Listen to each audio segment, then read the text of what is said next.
no nomination belai yafanani tei nomination jora tongmani no bangridani no khobui juda juda sanmung sanai High Court o mamla khlaileka Tripura Pradesh Congress tei CPIM rok sangrong salo Dorbafang Orindamlu tei Dorbafang S Dotto Borok Khorogni no o mamla no tui mamla kharis khaileka tei haste hapang tei Panchayat Election Commission no o mamla no tui dati no yapri romnani bagai sanmung ti salaikha দুটা পৃথকভাবে মামলা হয়েছিল, একটা কংগ্রেস করেছে, একটা CPM করেছে।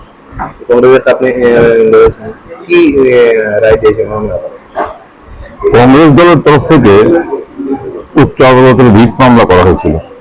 আপনারা জানেন, রাজ্যে পঞ্চায়েত নির্বাচন, ত্রিস্তরীয় পঞ্চায়েত নির্বাচনকে কেন্দ্র করে ব্যাপক হিংসা সংঘটিত হচ্ছে এবং অধিকাংশ ক্ষেত্রেই বিরোধী দলের প্রার্থীরা তারা মনোনয়নপত্র জমা দিতে পারছেন না। বিভিন্ন ব্লক অফিসগুলো দখল করে রেখেছে দুষ্কৃতিকারীরা।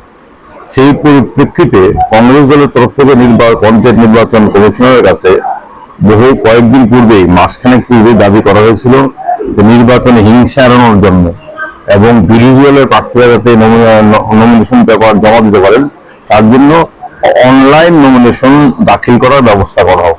অর্থাৎ অনলাইন নমিনেশন দাখিল করার দাবি কংগ্রেস দলের তরফ থেকে করা হয়েছিল, যাতে করে তাদের প্রার্থীরা এবং বিরোধী প্রার্থীরা মনোনয়ন জমা দিতে পারে। কিন্তু নির্বাচন কমিশন সেই সম্পর্কে স্বতন্ত্রভাবে পৃথকভাবে কোনো সিদ্ধান্ত গ্রহণ করতে পারেনি।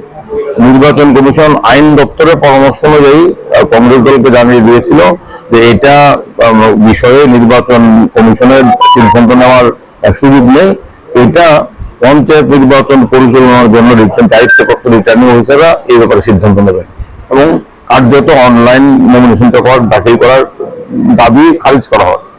এবং তার ফলশ্রুতি কি হচ্ছে আমরা দেখতে পাচ্ছি, 35টা ব্লকের মধ্যে প্রায় 6-7টা ব্লক বাদে বাকি ব্লকগুলিতে কংগ্রেস দল এবং বিরোধী দলের প্রার্থীরা, সিপিআইএম, অন্যান্য দলগুলো তারা ঢুকতেই পারছে না নমিনেশন দেওয়ার জন্য।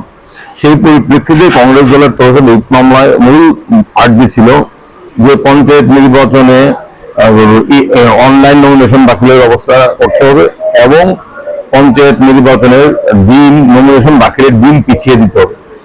আজকে আমাদের উচ্চ আদালতের মাননীয় বিচারপতি অরিন্দম লোধ এবং মাননীয় বিচারপতি এস দত্ত পুরকায়স্থের ডিভিশন বেঞ্চে এই মামলাটি উঠেছিল। সেই মামলায় আমরা বলেছি যে রাজ্যে নির্বাচনের নামে প্রহসন হচ্ছে এবং অনলাইন নমিনেশন গ্রহণ করার ক্ষেত্রে নির্বাচন কমিশনের কোনো দ্বিধা থাকার কারণ নেই। কারণ আমরা বর্তমানে ডিজিটাল যুগে আছি, সমস্ত কিছু ডিজিটাল মাধ্যমে হচ্ছে, তাহলে কেন নমিনেশন পেপার অনলাইনে জমা দেওয়া যাবে না? এবং সেক্ষেত্রে আমরা উচ্চ আদালতের কাছে প্রয়োজনীয় নির্দেশ প্রার্থনা করেছিলাম। আপনারা জানেন যে একবার নির্বাচনী প্রক্রিয়া শুরু হয়ে গেলে, সেটা সাধারণ নির্বাচনী হোক কিংবা পঞ্চায়েত নির্বাচনী হোক, আমাদের নির্বাচনী আইনে এবং আমাদের সংবিধানের ব্যবস্থা অনুযায়ী এবং সুপ্রিম কোর্টের বিভিন্ন রায় অনুসারে উচ্চ আদালতের হস্তক্ষেপ করার সুযোগ খুবই সীমাবদ্ধ। এটা আইনত, যেটা বাস্তব সত্য।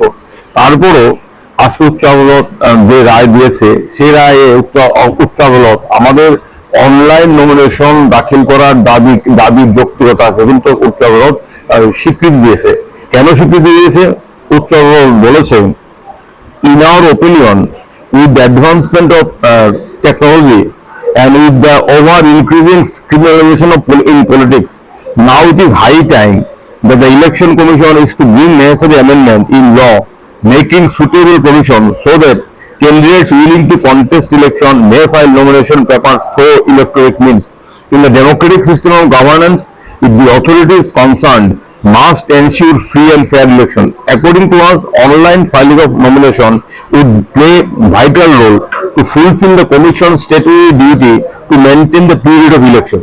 এটা নির্বাচন কমিশনই পর্যবেক্ষণ দিয়েছে। কিন্তু যেহেতু আমাদের ত্রিপুরা পঞ্চায়েত আইন এবং পঞ্চায়েত নির্বাচন সংক্রান্ত বিধিতে অনলাইন নমিনেশন দাখিলের কোনো ব্যবস্থা নেই, তার জন্য উচ্চ আদালত সরাসরি নির্দেশ দিতে পারেনি। কিন্তু উচ্চ আদালত এই পর্যবেক্ষণে আমাদের যে দাবির নৈতিক যৌক্তিকতা স্বীকৃতি পেয়েছে এবং উচ্চ আদালত একটা অত্যন্ত প্রাণঘাতযোগ্য মন্তব্য করেছেন ত্রিপুরা রাজ্যে পঞ্চায়েত নির্বাচনকে কেন্দ্র করে চলমান হিংসার পরিপ্রেক্ষিতে।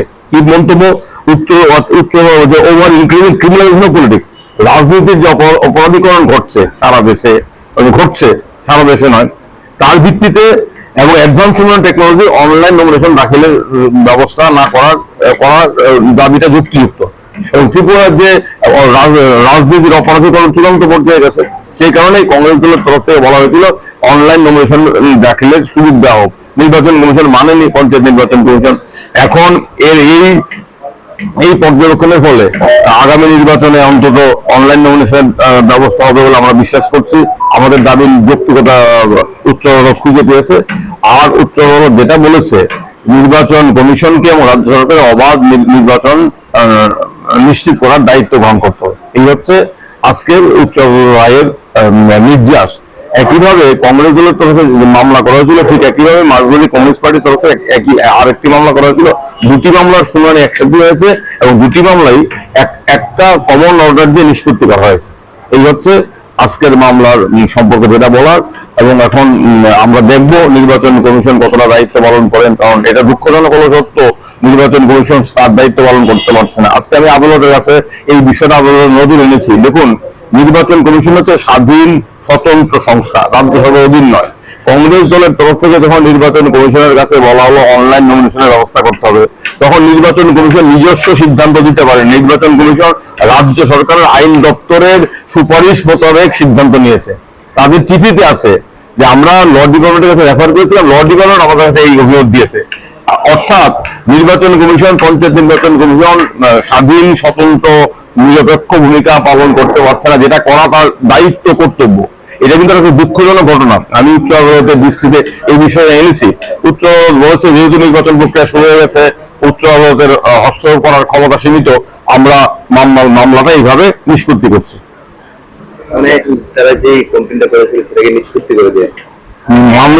দুটো মামলা নিষ্পত্তি হয়ে গেছে।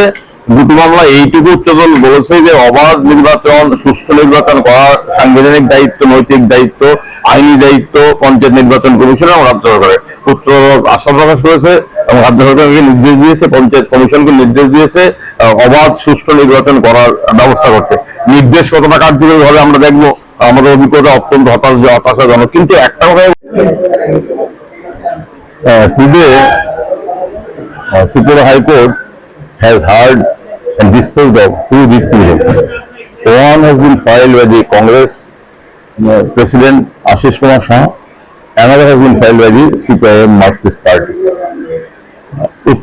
High Court has said that so far online nomination submission is concerned, it is very much required nowadays due to the spread of digital technology and due to increasing criminalization of politics.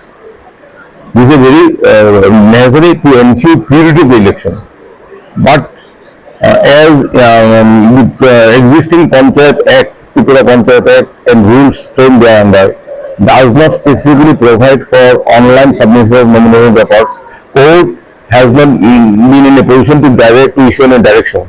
But court has left it to the consideration of the state government to make necessary policy so that in the coming days the provision of online filing of nomination records can be incorporated in the Panchayat Act and rules framed thereunder. Because if it is done, then it will help the people to participate in the Panchayat election. The main demand of the Congress was that online nomination paper is to be accepted, but Panchayat Election Commission does not accept that demand. They, on the suggestion and advice of the Law Department, they said that Panchayat Commission cannot take a decision on its. It is the call of the returning officer. They will decide the matter. Ultimately, there was no scope of online nomination submission. As a result thereof, out of 35 blocks, almost in 28 blocks, candidates of the Congress and candidates sponsored by the CPIM even could not enter into the block office to file nomination papers. So, and state High Court has also directed the state government and state Panchayat Election Commission to ensure free vote, to ensure that people can cast their vote freely and without fear or favor. This direction has been given by Honorable High Court today to the Tripura government and state Panchayat Election Commission. Congress দলের তরফ থেকে দাবিটা করা হয়েছিল online nomination দাখিলের সুযোগ দিতে হবে। এই দাবিটার যৌক্তিকতার কিন্তু নৈতিক সমর্থন, নৈতিক ভিত্তি উচ্চ আদালত তার উপর ওখানে বলেছে। এটা অত্যন্ত নৈতিক দাবি, কিন্তু এই দাবিটাকে মানতে হলে পঞ্চায়েত আইনে সংশোধন করতে হবে, বিধি সংশোধন করতে হবে। এটা আদালত করতে পারে না, এটাকে রাজ্য সরকারকে করতে হবে। আগামী দিনে আমরা আশা করবো অন্তত অনলাইন নমিনেশনের ব্যবস্থা হবে, তাহলে নমিনেশন দেওয়া আটকানোর জন্য দুষ্কৃতিকারীদের বিডিও অফিস যারা দখল করার প্রয়োজন পড়বে না। আরেকটা হচ্ছে যে সময়সীমা বৃদ্ধি করা, সেই বিষয়ে কি সময়সীমা বৃদ্ধি করার দাবি মানেনি, কারণ আমরা জানি নির্বাচন প্রক্রিয়া একবার শুরু হয়ে গেলে উচ্চ আদালতের হস্তক্ষেপ করার ক্ষমতা আইনত খুবই সীমাবদ্ধ। আমরা দাবি করেছিলাম, নির্বাচন কমিশন কি করবে জানি না, দেখা যাক।